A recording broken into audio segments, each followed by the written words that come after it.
Action News, always taking action for you. Good evening to you. We are looking at serious accusations tonight involving an animal control site in the city of Detroit. A tipster is making some stunning claims about the conditions there and asked us to check it out. So we're taking action and trying to get some answers. Let's go live to 7 Action News reporter Kimberly Craig. And Kim, have you heard from the city yet about this? Yes, as a matter of fact, Detroit police, they now oversee animal control here. And just about 10 minutes ago, after we've been asking for much of the day, they finally sent us a statement that in part says they are working under challenging conditions here.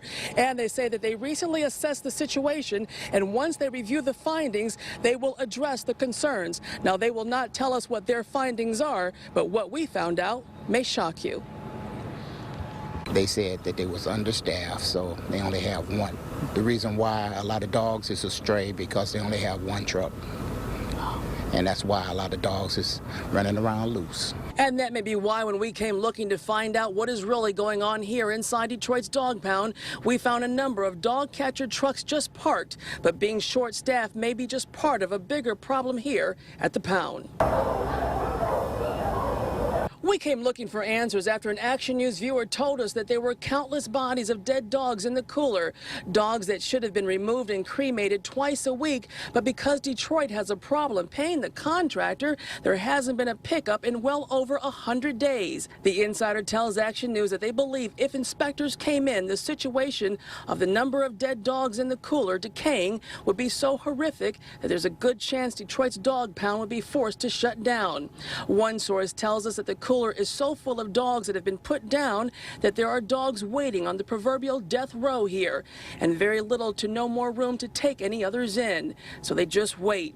Another question we want an answer to is, are they so short-staffed that no one is able to determine which dogs are even adoptable that can be turned over to the Humane Society in hopes of finding them a home? They need a second chance, a better family. I was riding up the boulevard and the dog is all messed up. So I bring the dog here.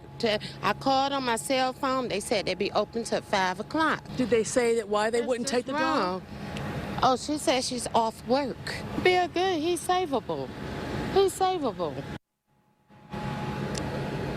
And thankfully, that woman is not giving up on that stray dog that really does seem very friendly when we were even talking to her. And we won't give up trying to find answers from the city on what's really happening inside animal control. We will certainly keep you updated. Reporting live in Detroit, Kimberly Craig, 7 Action News. Back to you, Joanne. Troubling story, Kim. Do we know anything from the emergency manager's office? Any response from them, since part of the problem here is a money issue? You know what, Joanne, and we went to them as well. I have text messages and an email into his representatives, and still no response. Back to you. I know you'll stay on top of it and bring us any updates as you get them. Kim, thank you. Glenda? And new